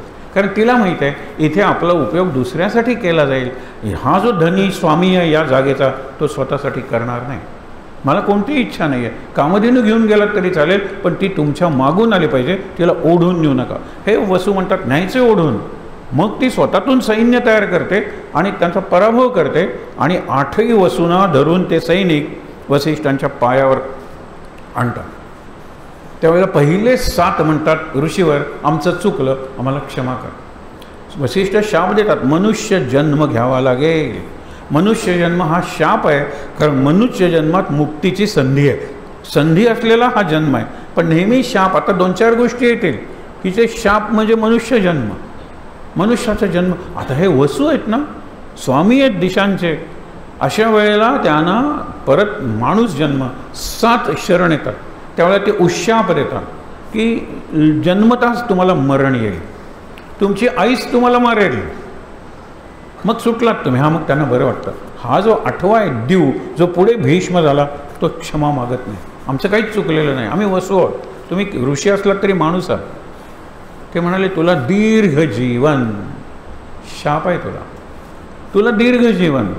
जगू नये तितकं जगावं लागेल, करू नये ते करावं लागेल, बघू नये ते बघावं लागेल, सोसू नये ते सोसावं लागेल, दीर्घ जीवन जगावं लागेल. हा शाप आहे. आणि आपल्या वडिलांचं लग्न लावून देणारा हा इतिहासातला एकमेव मुलगा असेल. हल्ली वडिलांच्या याचे 25वे वर्ष 50वे वर्ष पुन्हा लग्न करतात, ही फॅशन आहे सध्या. तो निराळा भाग. हे स्वतः ब्रह्मचारी राहून वडिलांना जी मुलगी आवडलेली आहे तिच्याशी लग्न करून दिलं. त्याच्यासाठी त्यांनी 2 प्रतिज्ञा केल्या की मी लग्न करणार नाही, म्हणजे मला मुलंच होणार नाहीत, राज्याचा वारस असणारी, आणि मी स्वतः सिंहासनावर कधी बसणार नाही. आणि त्यावेळेला सगळीकडून भीष्म भीष्म भीष्म भीष्म असा आवाज ऐकू आला. आणि म्हणून लोक त्यांना, त्यांची प्रतिज्ञा कठोर आहे, भीष्म प्रतिज्ञा, म्हणून आपण त्यांना भीष्म पितामह, भीष्म भीष्माचार्य म्हणायला लागलो. खरं ते आहेत गंगापुत्र. कारण गंगा ही पहिली पत्नी आहे शंतनूची, म्हणून त्यांची नावं ऐका. एक शंतनूचा मुलगा म्हणून शांतनव. शांतनव म्हणजे युधिष्ठिर. हे सगळे पांडव, तुम्ही शंतनूची पुत्र आहेत, सगळे नातू पणतू, हे सगळे शंतनूपासून सुरू झालेले आहे. शांतनव. गंगा, गंगापुत्र, गंगा, गांगेय, आणि त्याचं ठेवलेलं नाव देवव्रत. इतकी नावं आहे ना, पण भीष्म म्हणूनच ओळखले जातात, कारण त्यांची प्रतिज्ञा तशीच आहे. काल आपण बघितलं होतं, ज्या आईनं प्रतिज्ञा घ्यायला सांगितली तरच मी तुझ्या वडिलांची लग्न करेन, तुझ्याशी लग्न करायला मला आवडेल, पण तूच राज्यावर बसणार आहेस, तू पहिला पुत्र आहेस, नाही मी हे करणार, तरच तो म्हणतो काही हरकत नाही, मी प्रतिज्ञा करतो, आणि वडिलांच्या नकळत हे सगळं करतो. आणि मग आता गंगा येते त्याच वेळेला पहिल्यांदा सांगते की तुला मी आवडले होते, तू फिरत असताना मी कधी कधी स्त्री रूपात येऊन बसायचे, गजानन महाराजांच्यात नर्मदा स्त्री रूपात आलेले असे अनेक प्रसंग आहेत आपल्या ह्याच्यात, त्यावेळेला मी तुला आवडले. आणि तू शंतनू हस्तिनापूरचा राजा, आणि तू शांतनू म्हणजे तुझी तनू शरीर एवढं शांत आहे की मनशांतीसाठी आणि निरनिराळ्या व्याधींसाठी भारताच्या निरनिराळ्या टोकावरून ते रुग्ण म्हणजे पेशंट्स तुझ्याकडे येतात, तुला जडीबुटी वगैरे सगळं माहीत आहे, तू चांगला आहेस, मला माहीत आहे, मी लग्न करायला तयार आहे, माझी एक अट आहे, मला कधी मी काय करते हे बघ, का करते हे विचारू नको. ज्या क्षणी विचारशील का करतेस तर मी सोडून जाणार तुला. पहिला मुलगा होतो गंगेत नेऊन बुडवते, दुसरा मुलगा होतो 7 मुलं होतात गंगेत नेऊन बुडवते, 8वा मुलगा. आज 7 मुलं म्हणजे ते 7 वसू ज्यांना वसिष्ठांनी उशाप दिलेला आहे की आईच तुम्हाला जन्म झाल्यावर मारेल, तुमचा मनुष्य जन्म संपला, हा शरण येत नाही आहे, म्हणून त्याला दीर्घ जीवनाचा शाप दिलेला आहे, हा न्यायला लागते. त्यावेळेला तो थांबवतो, तू आई आहेस का राक्षसी आहेस ग, का मारतेस मुलांना. ती म्हणाली का प्रश्न विचारला आहेस, म्हणजे आत्ता या क्षणी मी तुला सोडून जाते, पण हा तुझा आणि माझा मुलगा आहे, काही दिवस मी वाढवते, सुरुवातीचं शिक्षण करून घेते आणि एक दिवस तुला परत करते. म्हणजे 5-6 वर्षाचा होईपर्यंत हा रोज नदीच्या काठी जायचा. गंगा तर गेलीच, कारण तिला मी का प्रश्न विचारला, तिची अट मोडली म्हणून, परंतु माझा पुत्रही मला मिळत नाही. एक दिवस जात असताना गंगेचा प्रवाह वळलेला, सरळ येणारी गंगा, मी रोज फिरायला जातो, आणि आज इथं वळली कशी गंगा. बघितलं तर एक 5-6 वर्षाचा तरुण मुलगा, तेजस्वी मुलगा, तो बाणाने गंगेचा प्रवाह वळवत असतो. म्हणजे आईच्या मांडीवर मुलं खेळतात, काय तिला मारतात वगैरे तसला प्रकार. गंगा आई आहे त्याची, आईला त्याने वळवली. तू काय कोण आहेस? त्यावेळेला गंगा येते आणि सांगते, हा तुझा माझा पुत्र आहे, आजपासून तू घेऊन जा त्याला, त्याचं नाव तुला ठेवायचं ठेव. देवव्रत हे नाव ठेवलं जातं. पुढे भीष्म हे नाव पडतं. ही कथा मी तुम्हाला सांगितली. म्हणजे भीष्माचार्यांचं जीवन कात्रीत गेलेलं आहे. ज्या वेळेला आपला मुलगा आपलं लग्न व्हावं म्हणून स्वतः ब्रह्मचारी राहण्याचाही प्रतिज्ञा करतो, त्यावेळेला तुम्ही प्रसन्न झालेलो आहे आणि मी तुला इच्छा मरणाचा वर देतो, केव्हाही तू मर. मग त्यांच्या जीवनात मरणाचे किती प्रसंग आले. द्रौपदी त्यांची सून एका अर्थी, तिचं वस्त्रहरण होते का नाही त्यांनी सांगितलं मी मरतो आता. त्यांनी नुसतं म्हणलं मी आता मरतो की मेले असते, इच्छा मरणी. पण दुसरा शाप काय म्हणून शापाचं दीर्घ जीवन आणि कोणत्याही क्षणी मरण्याची हे वरदान, इच्छा मरणी, या कात्रीत भीष्माचार्यांचं जीवन आहे आणि तसाच त्यांचा अभ्यास करावा लागतो. तर गंमत बघा, यांच्या इतके कृष्ण भक्त कोणी नाही आहेत. हे गोपी वगैरे सगळा आधीचा अर्थ आहे. कृष्ण ज्या वेळेला मोठा झाला आणि पांडवांच्यात वगैरे जाऊ लागला, आता कर्ण, पांडव कृष्ण भक्त होते पण त्यांची संगतच होते, त्यांना कृष्णाची गरजच होती. कर्णाला कुठे गरज होती? पण कर्ण सतत कृष्णाशी जोडलेला होता. आणि भीष्माचार्य तर मोठे होते वयाने कृष्णापेक्षा, पण त्याला ते वासुदेव म्हणायचे. वासुदेव म्हणजे वसुदेवाचा मुलगा. पण वसुदेवाचा मुलगा तर बलरामसुद्धा होता की 2 वासुदेव आहेत. हा वासुदेव नाही, आम्हा वसूंचा देव, सगळीकडे वसून असलेला देव. आणि मी वसू आहे, मला जाणीव आहे त्याची. माझा देव हा वासुदेव. सतत ते त्याला कृष्ण कधी म्हणाले नाहीत, वासुदेवा वासुदेवा वासुदेवा सतत म्हणायचे. सतत वासुदेवाचं स्मरण भीष्माचार्यांचं चालू असायचं, म्हणून त्यांना परमभागवत म्हणले. एक 2-3 प्रसंग त्यांच्या चरित्रातले बघूया, म्हणजे तुम्हाला कळेल की किती अवघड आहे भीष्माचार्यांच्या सारखं जगणं. महाभारतातले प्रसंग नाही, भागवताला त्यांची जी व्यक्तिरेखा आहे समांतर, तेवढेच आपण 1-2 प्रसंग बघूया. भीष्माचार्यांच्या जीवनात असे एक प्रसंग परीक्षेचे आलेले आहेत, त्यावेळेला त्यांनी ऐकू नये ते ऐका. हे 4 प्रसंग सांगितले तरी विषय वाढेल. ऐकू नये ते ऐकावं लागेल. त्यांना काय ऐकावं लागलं? दुर्योधन जातो 9 दिवस 9 रात्री, 9व्या रात्री तो जातो आणि सांगतो काय उपयोग आहे तुमचा, तुम्ही एकाही पांडवांना मारणार नाही, कारण आम्ही नातू, पांडव मरत नाहीत तोपर्यंत आम्ही जिंकणार नाही आहे. तुम्ही एक करा, एक त्यांना मारा, किंवा पुढचं वाक्य म्हणत नाही, स्वतः मरा, कारण तुम्ही मेल्याशिवाय किंवा तुम्ही रणांगणावरून गेल्याशिवाय माझा मित्र कर्ण रणांगणावर येणार नाही. काय हे कसलं वचन कर्णाचं? 18 दिवसातले 10 दिवस कर्ण शिबिरात आहे, युद्धभूमीवर आलेला नाही. कारण कर्णाच्या मनावर नाही म्हटलं तरी बंधन आहे कुंतीचं आणि कृष्णाचं. तो सुसंस्कृत आहे, लक्षात ठेवा. म्हणून त्यांनी असा मार्ग काढला की जोपर्यंत हे आहेत रणांगणावर तोपर्यंत मी प्रवेश करणार नाही. त्याला एक कारण झालेलं आहे. त्यांनी सांगितलं की हा महारथी आहे. महारथी म्हणजे इतके सैनिक, इतके रथ, इतके हत्ती, इतके घोडे त्याच्या नियंत्रणाखाली आहेत. हे महारथी आहे, हा अतिरथी आहे, हा रथी आहे, आणि कर्ण हा अर्धरथी आहे. कर्ण इतकं पराक्रमी कोणी नाही आणि त्याला अर्धरथी म्हणलेलं आहे. त्याला राग येतो, म्हणतो यांना म्हातारा चळ लागलेला आहे. हा म्हातारा जर सेनापती झाला तर आपण काय जिंकणार आहोत, मलाच सेनापती करा, अर्धरथी. त्यावेळेला शांतपणे भीष्माचार्यांनी म्हणले, मी फक्त तुला अर्धरथी म्हणलं पण तू सिद्ध करून दाखवलंस, एवढा तू अहंकारी आहेस, तुला लगेच राग येतो. आणि लगेच राग येणारा माणूस सैन्याच्या मुख्यपदी असता कामा नये. वाटेल तो निर्णय घेईल आणि सत्यानाश करून घेईल, आत्मनाश करून घेईल, म्हणून तुला मी अर्धरथी म्हणलं. तो तुम्ही जोपर्यंत रणांगणावर तोपर्यंत मी पाय टाकणार नाही. 9 रात्री 9 म्हणजे 9 दिवस झाल्यानंतर रात्री हा जातो आणि कर्ण आहे ते म्हणतात की मी निष्पांडवी पृथ्वी उद्या करेन. तिथे दुर्योधनाच्या मनात कायम शंका आहे, आणि हा शंकासूर नावाचा राक्षस आहे ना, तो आपल्या मनातून गेल्याशिवाय आपण महाराजांचे होणारच नाही. आपण कितीही म्हणलं महाराज माझे आहेत, महाराजांचा मी आहे, महाराज मनात शंका आहे, कितीतरी शंका आहे. म्हणून दृढ देहो निस्संदेहो संख्या चंद्रकला गुणे, भीमरूपी म्हणतो तिथे लिहिलेली आहे. दृढ देह प्रत्येकाला पाहिजे, चांगली इम्युनिटी, चांगली हेल्थ, चांगलं जीवन प्रत्येकाला पाहिजे, पण निस्संदेह व्हायला पाहिजे. त्यासाठी निस्संदेह म्हणजे विदाऊट एनी डाऊट. हनुमान सगळ्यात पॉवरफुल, सगळ्यात सामर्थ्यवान. आपल्याला वाटत नाही.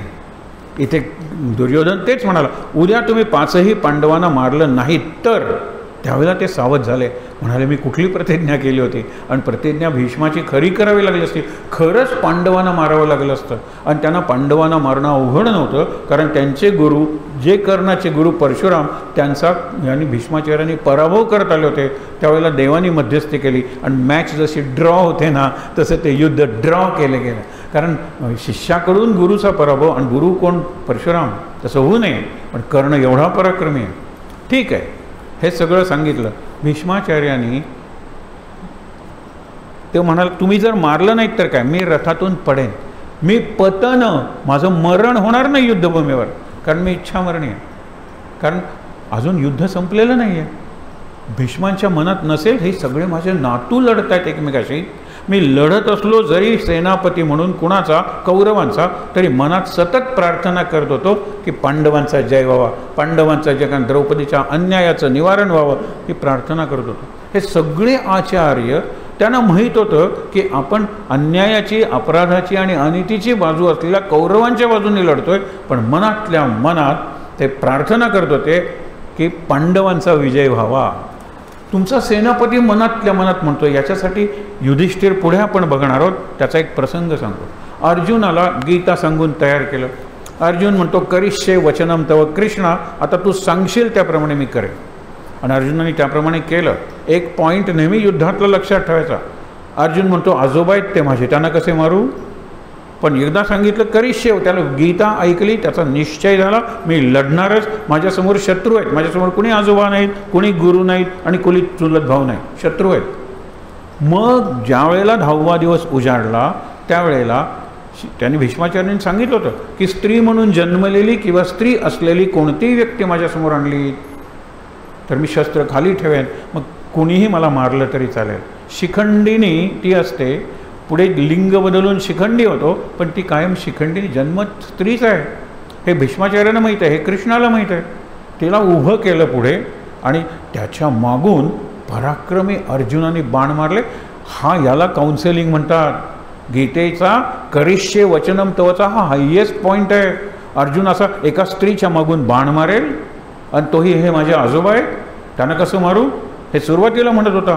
गीता ऐकली आणि एवढी तयारी केली की कृष्णा तू सांगशील त्याच्यावर बाण मारेल. त्याचं उदाहरण लक्षात ठेवा. शिखंडीच्या मागे राहून इथपर्यंत बाण मारले अर्जुनाने, आणि अशी मान पडलेली, आणि त्यांना शिबिरात नेलं. ते म्हणाले मी मरणार नाही आहे, म्हणून बाणांच्या शय्येवर भीष्माचार्य आहेत. हा चित्र डोळ्यासमोर ना. आता त्याचे निरनिराळे अर्थ सांगतात, पण बाण लागलेले आहेत, वेदना नाही, त्यांचं तेज वाढतंय.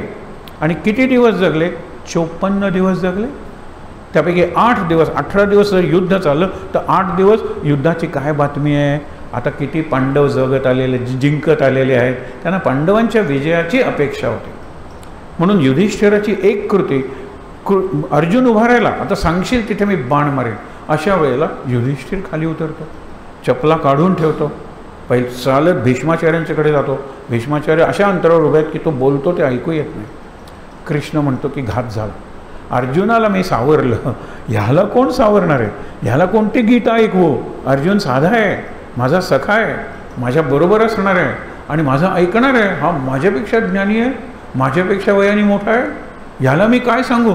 हा गेला. युद्ध नको. आयत्या वेळेला यांनी कच खाल्ली की नको युद्ध, काय सगळ्यांना मारायचं आहे. नंतर तिथून तो कृपाचार्यांच्याकडे गेला, नमस्कार करतोय, काहीतरी बोलतोय. तिथून तो द्रोणाचार्यांच्याकडे गेला, नमस्कार करतोय, काहीतरी बोलतोय. कृष्ण म्हणतो अर्जुना घात झाला, तुला उभा केला, यांनी झोपवलं आपल्याला.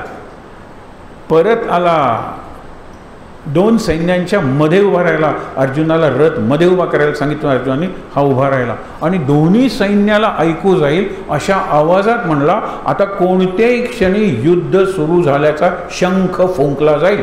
कृष्णाला बरं वाटतं, कुठल्याही क्षणी. अजूनही कुणाला वाटत असेल आपण अनितीच्या, अधर्माच्या बाजूने लढतोय, तर त्यांनी आपला पक्ष बदलायला हरकत नाही.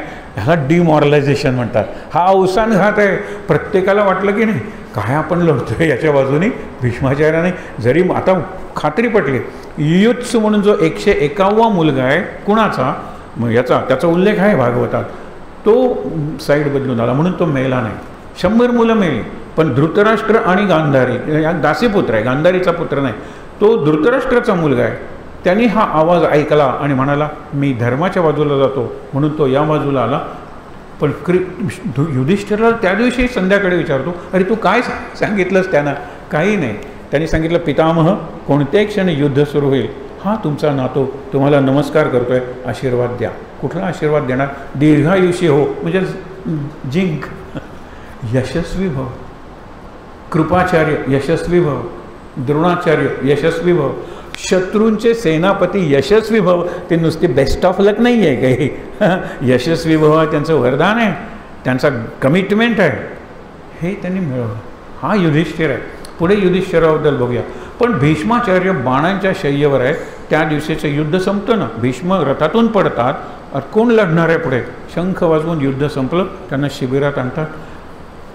डोकं असं पडलंय रे, इकडे दुर्योधन आहे, इकडे युधिष्ठिर आहे, इकडे पांडव आहेत, इकडे असं आणा डोळ्यासमोर दृश्य. त्यावेळेला दुर्योधन लगेच सेवकांना पाठवतोय, हे मऊ मऊ उषा घेऊन या, यांना आधार द्यायला पाहिजे. ते हसतात. दुर्योधना, अर्जुनाला कळतं. अर्जुन 3 बाण असे मारतो की त्यांच्या डोक्याला लागून डोकंसुद्धा त्या लेवलमध्ये येतं. हा अर्जुन आहे आणि हे भीष्म आहेत. त्यांना बाणांचीच उशी पाहिजे ना, बाणांच्या शय्येवर मी झोपलो आहे तर उशीसुद्धा बाणांची पाहिजे. तो म्हणतो की पार्था म्हणजे अर्जुना खूप चांगला आहे, तहान लागलेली आहे. दुर्योधन लगेच हे शीतल पाणी आणा, त्याच्यात वाळा घाला, मोगऱ्याची पानं घाला, तो सगळे आज्ञा देतोय. परत दुर्योधना, तुला समजलं नाही मी कोण आहे, माझं जीवन कशात आहे? त्यावेळेला अर्जुनाकडे बघतो. अर्जुन असा बाण मारतो की गंगा प्रकट होते आणि त्यांच्या तोंडात पडते. त्यावेळेला तो म्हणतो की माते, किती उशीर केलास, आयुष्यभर मला भेटली नाहीस.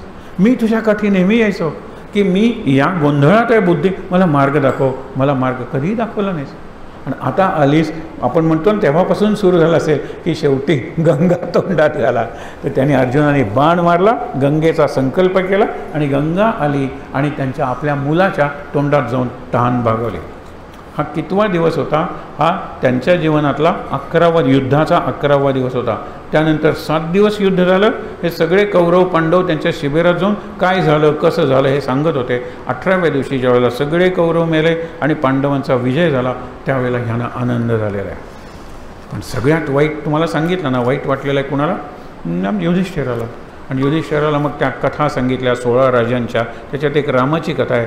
तू म्हणतोस की माझं काही अपराध नसताना मला ते खेळावं लागलं दिवस, माझा काही अपराध नसताना युद्ध माझ्यावर लादलं गेलं. काही नाही. रामाला का वनवासात जावं लागलं? सीता का नेली रावणाने? का? या प्रश्नाला उत्तर नाही. ते तसं घडणारच होतं. युधिष्ठिर शांत झाला आणि तेव्हापासून लक्षात ठेवा किती दिवस, हे 8 दिवस गेले, 46 दिवस रोज युधिष्ठिर जात होता. हा शय्यावर बाणांच्या गादीवर झोपलेला आहे. शय्या म्हणजे गादी. आणि त्याला युधिष्ठिर प्रश्न विचारतो की आता युद्ध संपलेलं आहे, शांती पर्व सुरू झालेलं आहे, आता राजांनी कसं वागायचं, आता प्रधानांनी कसं वागायचं, इतके शेकडो प्रश्न विचारलेत. आणि शांती पर्व हे महाभारतातलं सगळ्यात मोठं पर्व आहे. युधिष्ठिर विचारतो आणि हे सांगतात. आणि प्रत्येक म्हणतात वासुदेवा तू समोर असताना मी कशाला सांगू रे, तुम्हीच हे सांगितलं पाहिजे, तुमचा अनुभव जास्त आहे. त्याच्यानंतर आता शिस्त लागली पाहिजे राजाला वगैरे. त्याच्यासाठी अनुशासन म्हणजे शिस्त, अनुशासन पर्व. ही 2 पर्व महाभारतातली भीष्माचार्यांनी दिलेली उत्तरं युधिष्ठिराच्या प्रश्नाला. आणि त्याच्यात युधिष्ठिर एकामागून एक 6 प्रश्न विचारतो.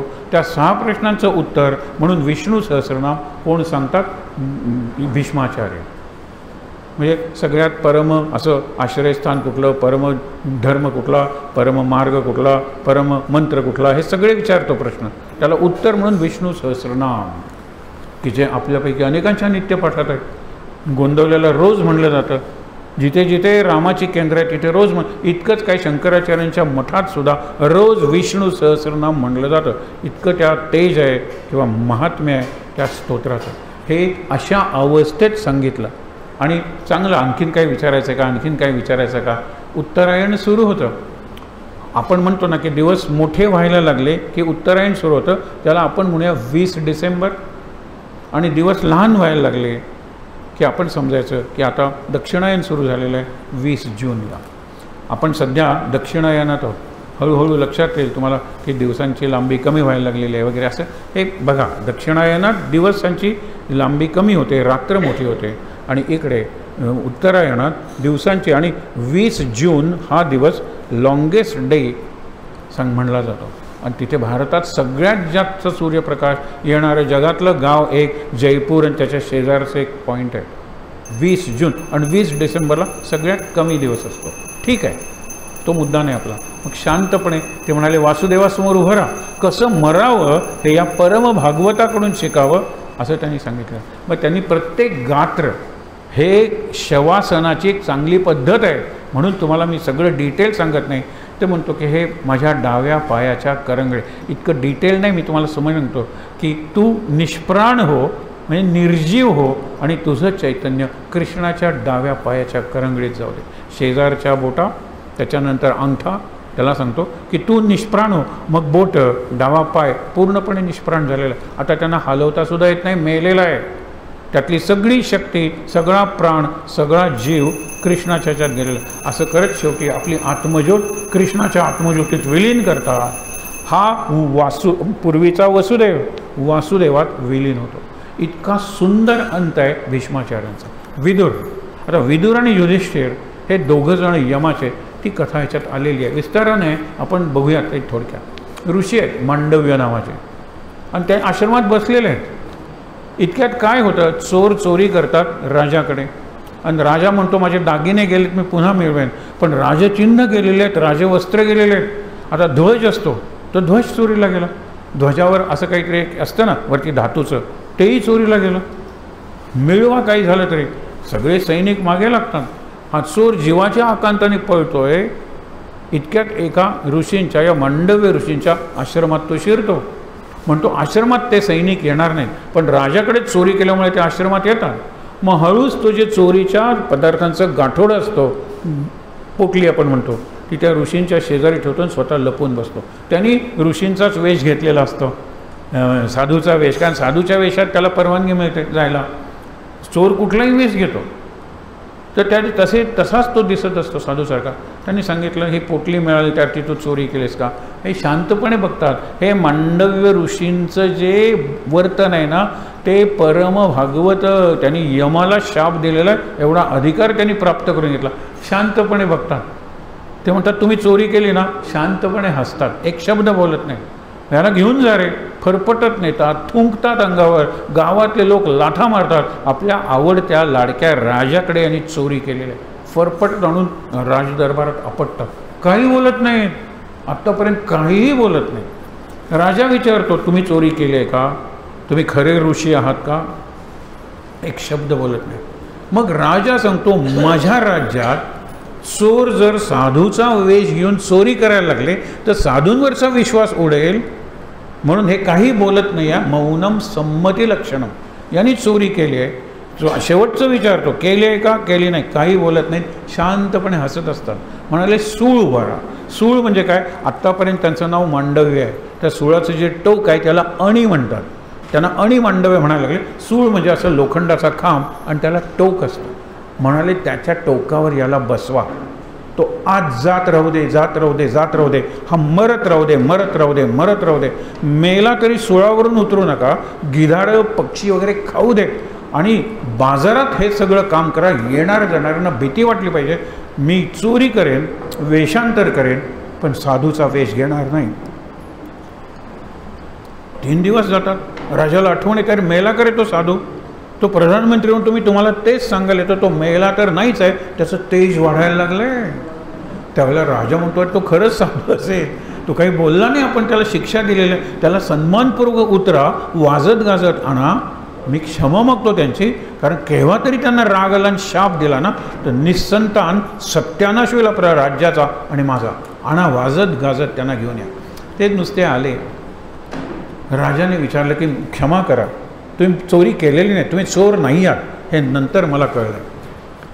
क्षमा करा माझ्या सैनिकांना, त्यांनी तुम्हाला फरफटत आणलं. क्षमा करा माझ्या प्रजाजनांना, त्यांनी तुमच्यावर थुंकले, लाथा मारल्या. क्षमा करा मला, कारण न समजता परिस्थिती, सत्यस्थिती काय मी तुम्हाला शिक्षा दिली, क्षमा करा.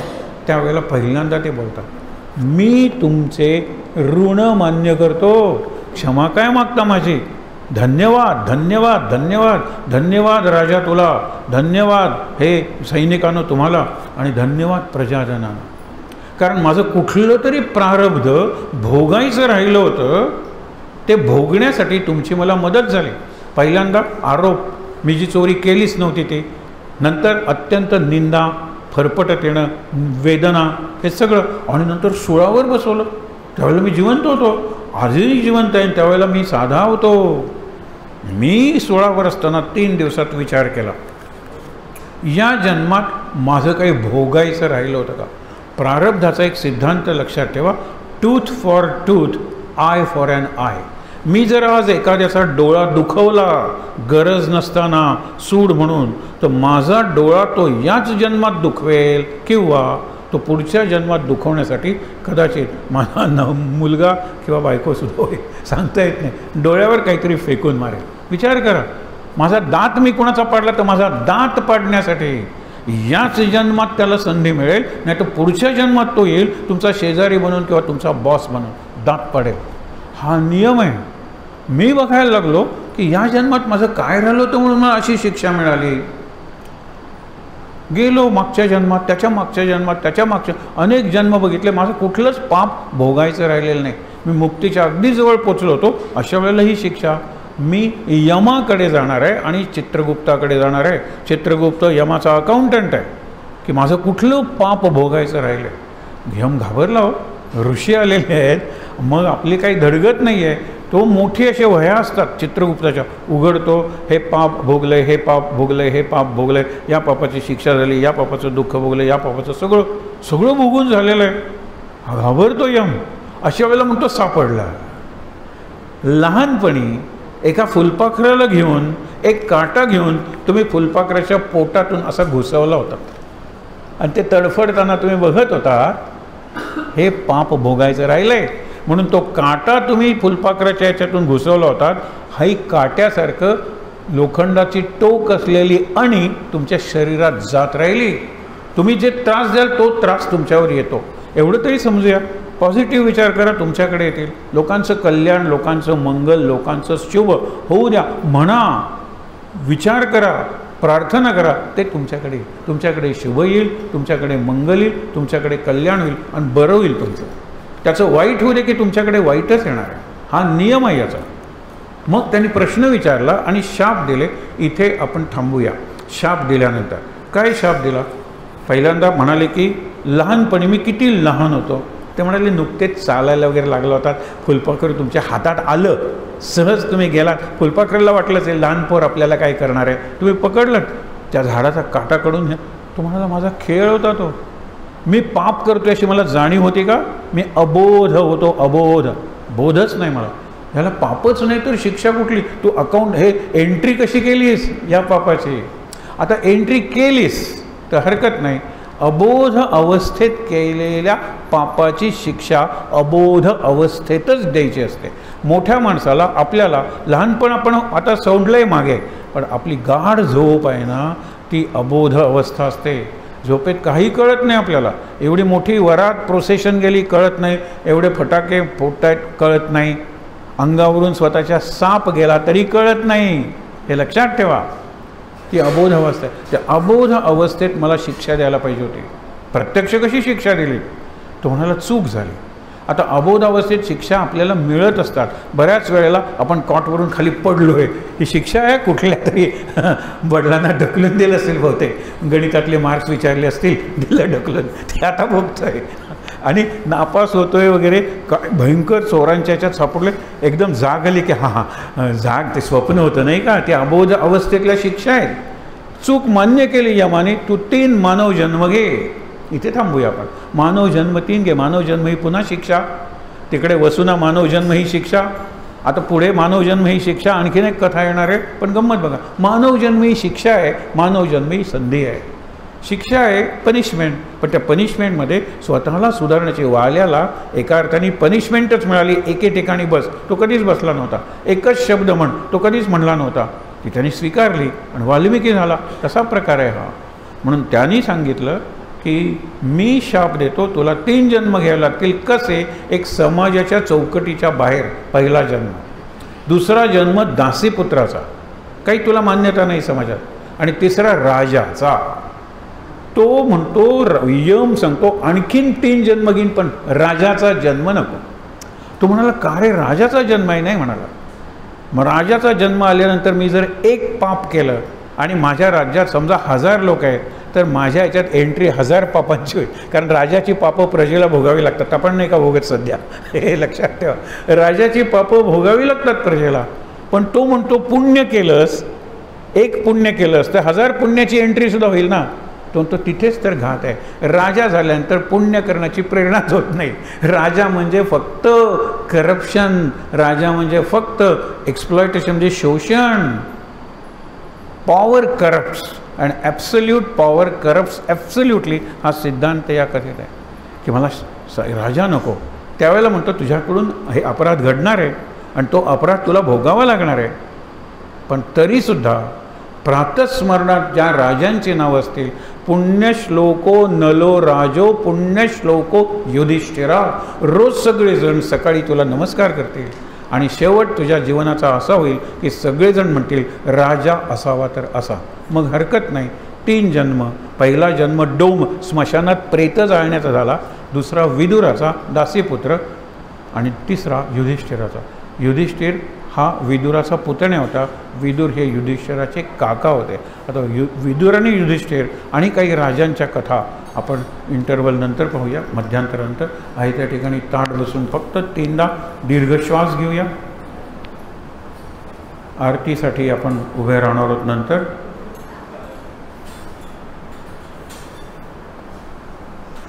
सावकाश डोळे उघडून समोर असलेले भगवान गोपाल कृष्ण, गोमाता, आपले महाराज या सर्वांचं आणि व्यास महर्षी दर्शन घेऊया शांत.